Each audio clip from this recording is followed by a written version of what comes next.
All right, this is a Nosebleed Perspective, and we are back with a hockey/NHL episode, which the other two guys in this podcast have been super excited about doing. Hockey season officially returns August 1st, and they're going straight towards the playoffs. They don't need any games to warm up. It's just straight into postseason play August 1st. So what we're going to do is we're going to break down each games, and Gibby and Cheech are going to pick their winners for each series, and we're going to move on and talk about the awards. So starting with the Eastern Conference, Gibby, who do you have winning with the 5 versus 12 seed, Pittsburgh Penguins or the Montreal Canadiens? So the question isn't who wins the series, it's who does the Penguins play in goal. Murray, the playoff jet, or Jerry's the all-star run this year. The Canadiens were almost mathematically eliminated before the lockdown. So if there's any team in America that was saved by the lockdown, it's the Canadiens. They have zero shot at winning this, but I could see O'Carey probably still in one game in this. I got the Penguins in 4 games. This is my only sweep of the playoffs. I've got the Penguins sweeping the Habs in this one. The Penguins were 2-1 against the Canadiens during the regular season, but I think, like you said, I mean, the Canadiens were on the cusp of mathematically not having a possible chance of making the playoffs. They were saved by the bell, but I think that the Penguins are just going to ragdoll them. 3-0, 3 games, all it's going to take.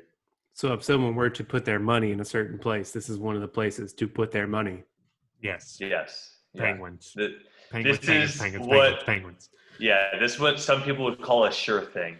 Okay, well, I'm going to go with the Nosebleed Crew, and I'm going to go with the 5 seed with the Penguins as well. Moving forward in the Eastern Conference, the 6 seed Carolina Hurricanes versus the 11 seed Cheech's seed, the 11 seed New York Rangers, Cheech's favorite. All right, I'll start this one off. I mean, there's no doubt that the Hurricanes are a very young, talented team. They're led by 2 studs. You know, Aho is a monster. He's going to be in the league for a long time, and they had a magical run last year, making it to the Eastern Conference final. But they struggled against either Rangers goalie. They played against both of them, and they were awful against both. The Rangers organization has too much pride to tank for that number 1 pick we're going to talk about. One of these teams we're going to talk about in today's show is going to have the number 1 pick and get an absolute stud. But the difference is goaltending for me for the Rangers. So I'm going to go with our first upset of the day, and I got the Rangers in 5. Yeah, and I feel like it's almost an injustice to say that the Rangers are the underdog, or like the Rangers are going to upset, because I mean, I think there's only like one point that separated these two teams, or 2 points. 2 points separated the 11 seed from the 6 seed. So it's barely an upset. And during the regular season, the Rangers were 4-0 against the Hurricanes. So as much as I hate the Rags, and as much as I would rather see the Canes push through, I got the Rangers going on. They're taking the series 3-1. Nice. That's interesting. You say 2 goals separate the 6 and the 11 seed. 2 points. 2 points separate or whatever. The 6 and the 11 seed.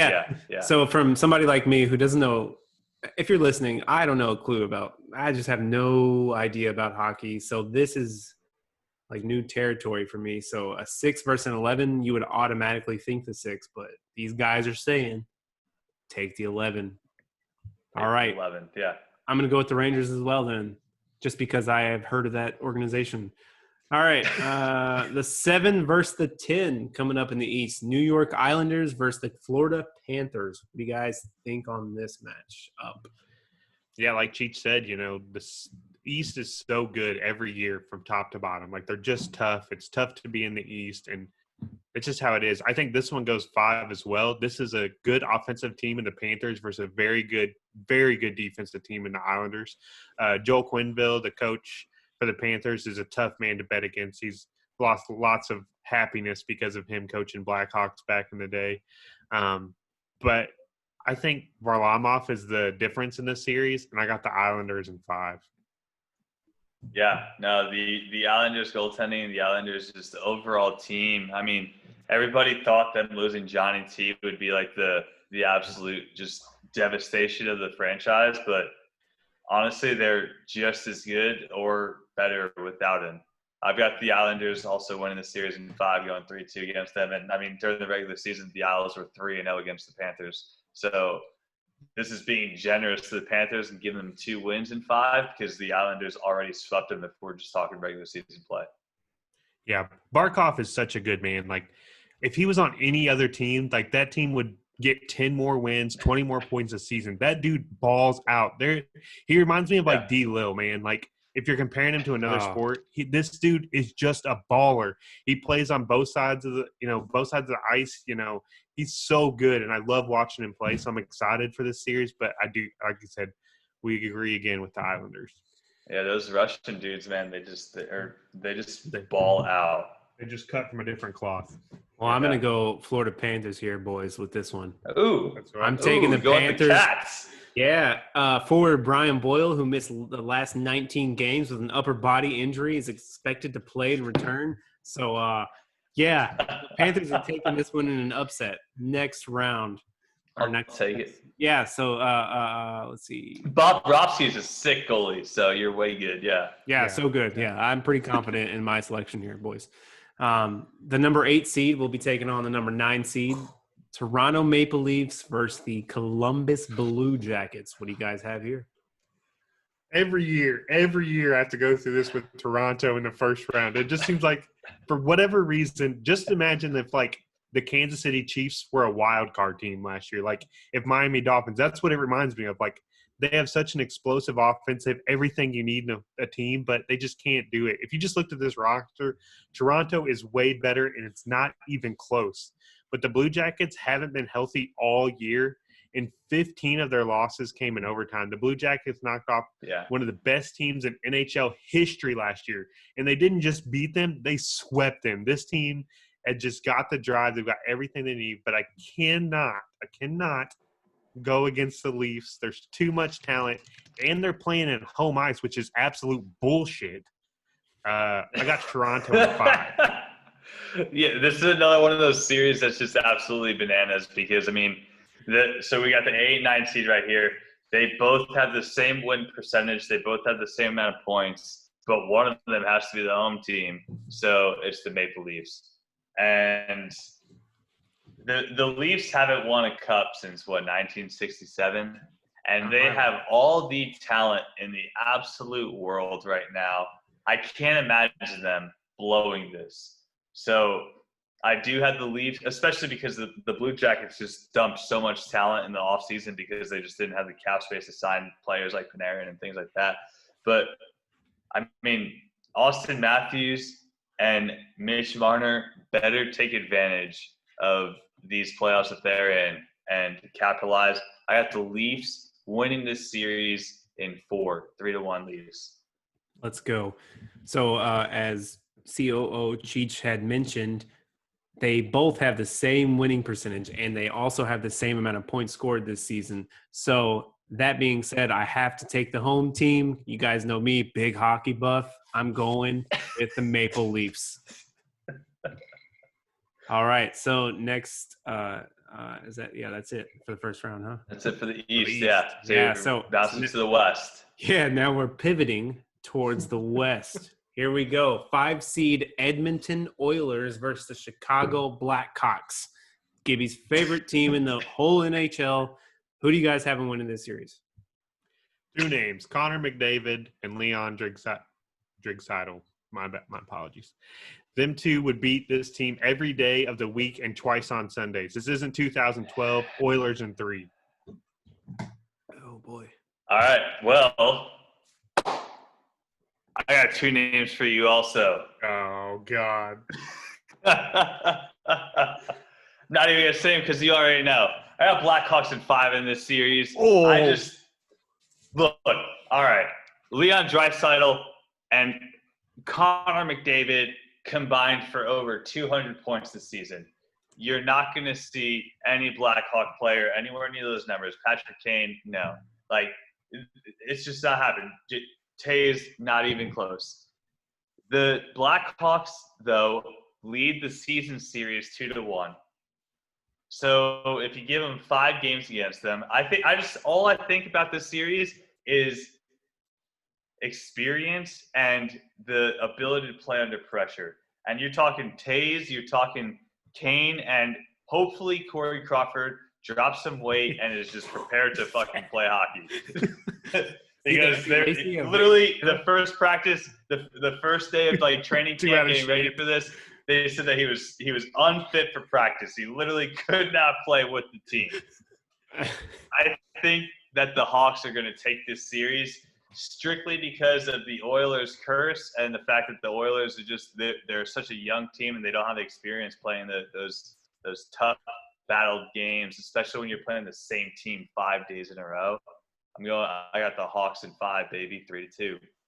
Okay, well, you guys both make interesting points here as somebody from the outside, but you guys know I'm a huge NCAA basketball fan. I do love the 5-12 matchup more than anyone in sports. And also, you always take 12. Also, Gibby called the Chicago Blackhawks the Los Angeles Rams of the NHL. So here I am. I'm calling it now. The Blackhawks win this in 4 games. Here we go. Let's go. Let's go. All right, what's next? Here we got the 6 seed Nashville Predators versus the 11 seed Arizona Coyotes.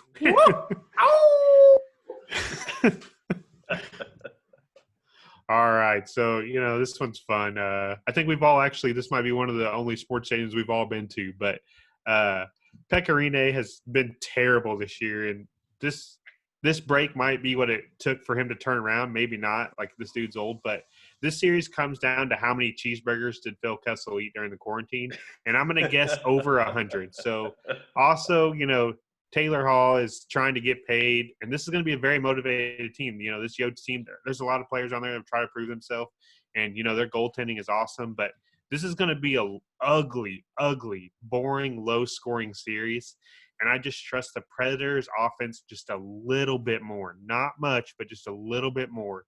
I got Predators in 5.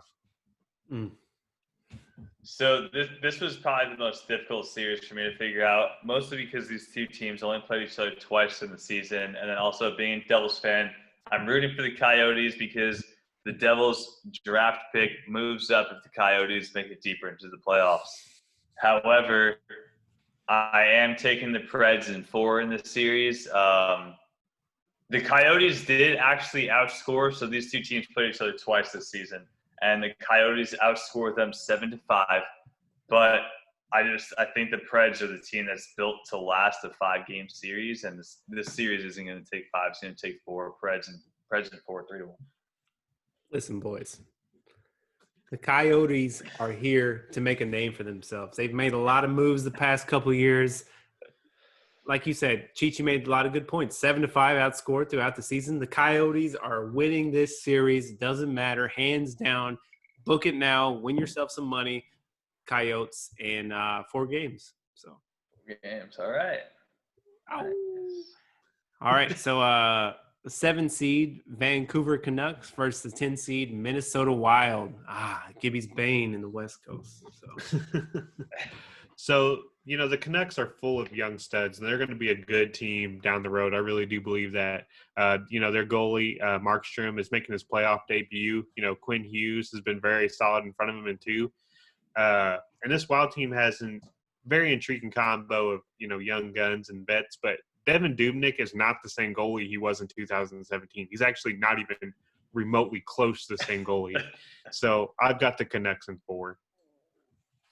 All right, so this is another one of those series. You get the 7 versus the 10. There's 1 point that separates these two teams. And Minnesota does hold Minnesota has the season or the season record against these two teams. Minnesota's leading 2-1. And I've got Minnesota winning the overall series. This is going to be a 5-game series. I think that the Western Conference playoffs in general are going to be way more entertaining than the East because I've got 3 series out of 4 in the West going to 5 games here. The Wild are going to beat the Canucks. They're going to take them down. Because even though Dubnyk might not be the same goalie he is, the Canucks just goaltending isn't what they do. And they're an older franchise. I don't know. I got the Wild, one of 10 teams that doesn't end in S. You made a lot of good points there, Cheech. So 2014, 2015, let me take you back to Osan Air Base, Korea. The Minnesota Wild took on the St. Louis Blues, where my friend Brent Gibson was a huge Blues fan at the time. Turns out the Minnesota Wild were the buzzsaw that they met in the playoffs that year. And for that reason, and that reason solely, the Minnesota Wild win this series in 5 games. It's a tough one. Took it back 5 years. Oh, yeah. You know me. I quit. I'm sorry I had to bring that up, but I just had to. That's the only thing I had in, relation to this team. So, anyway. I like it. All right, so now for our last one of these first-round playoff predictions. The number 8 seed Calgary Flames versus the 9 seed Winnipeg Jets. What are your all's thoughts? So these are 2 teams with tons of talent, tons and tons of talent, but they also have a lot of flaws. So the Calgary's offensive firepower and Drudro, Monahan, and Kachuk is some of the best television you ever watch. So if you're not a hockey fan, watch this series. But they're running into a freaking brick wall in Hellebuck. He was in my eyes, spoiler alert, best goalie in the league. And let's not forget his weapons on offense either. He's got Patrick Laine, who is one of the best offensive players and also one of the worst defensive players in the league. So him, Kyle Connor, Blake Wheeler, this is a really good team. They can't get that glue together, but I think they figure it out. And the goaltending comes through. Hellebuck steals a couple games that Winnipeg shouldn't have won. And there's going to be a lot of mistakes, but the best goalie wins. Winnipeg in 5. I'm going to disagree with you again here, man. I got the Flames in 5. I think Connor Hellebuck is an absolute stud of a goalie. There's a reason he's a Vezina top 3 finalist. However, both goalies the Flames have, literally the Flames have 2 goalies that they can be like, okay, man, we're going to close our eyes, pick a name out of the hat. All right, cool. Cam Talbot, you're starting today. Or all right, David Ridlitz, you're starting today. The last 12 games of the season, Cam Talbot put up better numbers than Connor Hellebuck had. The Flames have an absolutely aggressive offense and can just put goals in the net. I got the Flames in 5, and this is another one of those situations where the NHL is real weird. The Flames actually have less points than the Winnipeg Jets going into the series, but the Flames are the higher seed and the home team. But Flames in 5. Let's go Calgary. Okay, so I find it a little bit interesting. Cheech wants to bring up all these head-to-head matchups, but the one time that these teams went head-to-head this year, the Winnipeg Jets came up on top.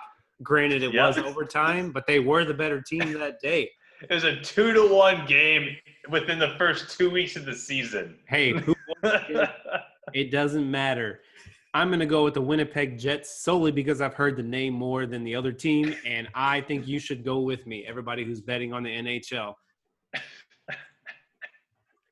Fair enough. So that's been our first round projections of the NHL postseason. Right now we're going to go towards a little bit of awards finalists and who these 2 guys think should take those trophies home. I'm not going to be putting my guess out there because I have no fucking clue who's in this league. So right now we're going to go with the Hart Trophy, number 1, first and foremost, the MVP of the league. Gibby, who do you think brings this trophy home? All right, so who I think is going to bring it home and who the NHL is probably going to give it to is different. So for me, I got Nathan McKinnon here because without him, the Avs just aren't the same team. He outscored everyone on his team by 43 points. Draisaitl is the best player of the 3 that we're talking about, but he has Connor McDavid on his team. He is not the MVP of his own team. I can't give him the MVP of the league, and that's the only reason, but I think the NHL does give it to him. Yeah. Here's the nail head, here's the hammer, you hit the nail on the head. Straight up, you have your 3 finalists here. You have Leon Draisaitl, who has Connor McDavid, who the 2 of them combined put up 200 points. And Draisaitl's over-under or plus or minus this season is a -7. That means that, the amount of times that they scored on the ice was 7 less than the amount of times they were scored against. Like, it's just those are bad numbers. Whereas you take Artemi Panarin, Mr. Breadmaker over there on the Rangers, as much as I hate the Rags, Panarin's definitely in second place in this out of these three because he's a plus 36. He had nearly 100 points this season, 69 games. And I mean, he had a 20-point disparity between the next player on the Rangers, plus he had over 20 minutes on the ice. But Nathan MacKinnon is just – he was the savior of the Avalanche. The amount of points between McDavid and Draisaitl was 13.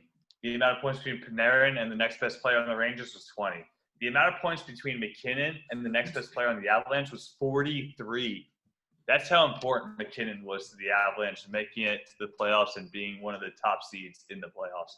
Nathan MacKinnon, MVP of the league, Hart Trophy winner. Nice. You all make a lot of interesting points there, and I have to agree. All right. So next we're going to go to the Lady Byng Trophy. Bless you. I lowered the volume, so I would hope you guys wouldn't do that. Sorry. That was good. All right. So this trophy goes to the best sportsmanship and gentle manly play. Is that right? Yep. I mean, come on. Yeah, you did perfect. All right. It sounds hilarious from the outside, so I'm going to let you guys take it. It's an honorable award. But apparently. I'm going to give you – big deal. I'm going to give you two situations, all right? And I want you to tell me if these sound honorable and gentlemanlike. All right. Okay, thank you. Someone gets arrested before the season starts. Is that honorable? I don't know what happened to the guy, but it doesn't matter. If you get arrested, should you be up for this award? Patrick Kane. Should you get an award for being arrested? What if somebody like murdered your wife and then you murdered that guy? That's not what happened. This dude was just an asshole. Okay. Yeah. Not an asshole got arrested. Okay. What if you junk? What if Baker you Mayfield? Baker Mayfield. Yeah, he is. This dude actually is probably Baker Mayfield. A lot more talented, but or if you drunk drove through a Tim Hortons, a coffee shop. So if you drunk through Starbucks, do you think he deserves this award? Yeah, I've been to Toronto. Those things are fucking everywhere. So yeah. Okay, yeah. Austin Matthews got arrested before the season even started for being an asshole, and it was a few years ago. But Ryan O'Reilly drunk drove through a Tim Hortons, so they're both out. They're not honorable. That's not an honorable situation. And I think Nathan MacKinnon doesn't win the Hart Trophy, even though I thought he should. So I think this is kind of like a consolation trophy for him. Yeah. So I think that's why they give it to him. But other than that, it's just crazy. Like, I get it. It's just 1 year and you got to be, but like, you can't get arrested before the season starts and get an honorable trophy award. Well, I like what you said there. Like, a lot of people, like in different sports too, if they have something against them for the MVP and there's somebody who's better, they're going to get a consolation award. Exactly. Essentially. Yeah. So go ahead, Chief. Sorry. See, I have to disagree. I don't care what happened before the season because the Lady Byng award is for gentlemanly play during the season, not playing nice with the laws and regulations of the world before the season starts. It's what happens on the ice with skates on your feet and a stick in your hands. Austin Matthews had 8 penalty minutes. He played 70 games this season, and he had 8 penalty minutes. Explain to us how rare that is. Okay, so that means in 70 games, he had 4 penalties against him. There are players that get 4 penalties against them in a single game, and he played 70 and had 4 penalties. It's great. So, and I mean, then like maybe like if he got, that means he got into 0 fights because he had 0 double major or he had 0 double minors. He did not draw blood a single time in any of those penalties. I mean, this dude played gentlemanly. Plus, he was a plus 19. He had 80, 90 points. I mean, Austin Matthews, Lady Byng winner with his 8 penalty minutes. He was the lowest in the league for the amount of games he played. The other finalists, they were close. Ryan O'Reilly had 10 penalty minutes. Nathan MacKinnon had 12. But if we're talking gentlemanly play and best sportsmanship, Austin Matthews. Maybe he got arrested before the season started, but that was before the season started. Hey, we'll see how the NHL decides to handle this matter. All right, so next is the Vezina Trophy, which goes to the best goalie in the NHL this season. What are your all's thoughts? Well, gave a spoiler earlier. I've got Hellebuck because he's the driving force of this team that kept them in the playoffs. Honestly, I talked about this in a football episode, but Winnipeg was the equivalent of the Browns. They've got all the talent in the world, but they just can't keep it together. They fell apart, and Hellebuck was the glue that kept them together that the Browns didn't have. So that alone should give him the trophy. And the number 2 is obviously Tuukka Rask. Like, he played outstanding. But the difference is Hellebuck doesn't have, Halak as his backup. So if Hellebuck has a bad week, Winnipeg has a bad week. If Rask has a bad week, Halak can step in and, make up for that. So for me, that's why I would give it to Hellebuck. Yeah. As much as I don't want to be on the Hellebuck train, I have to agree. I love Rask, but Hellebuck played 17 more games than Rask. Their numbers are very similar, though, which does kind of make me want to lean towards Rask because 17 games difference. Rask played 41, Hellebuck played 58. Rask won 26, Hellebuck only won 31. So that means Hellebuck went 5-12 in those 17 games differences. The save percentage goes to Rask. The goals against average goes to Rask. And Hellebuck has one additional shutout in those 17 games. But, you're absolutely right. The backup is way better. I believe the NHL actually has an award for, best goalie duo. I don't remember the name of it. So the Bruins will definitely take the best goalie duo. The Winnipeg Jets, Connor Hellebuck, should definitely take the best trophy. Once again, I do not have an answer, but good points, guys. All right, next is the Calder Trophy, the Rookie of the Year in the NHL. Who is the face of the NHL coming up, or who do you guys like this year, at least for the time being, to win the Rookie of the Year? So for me, I've got it sounds like I'm an Avalanche fan, but I got to go with Cale Maker. This man broke the franchise, a very historic franchise record for points by a rookie D-man in a shortened season. So to me, that in itself is impressive. They really didn't want to call him up this year, but their D-men went down like flies, and he came in, and there was not one hiccup in that defense. And when a rookie guy like Cale Maker can come in and just be as dominant as he was in a franchise that's playing in the round robin, not even having to play in a play-in game, I think for me, that's why he gets it. And I'm not giving out any Ben Simmons awards, so that's why it's Cale Maker for me.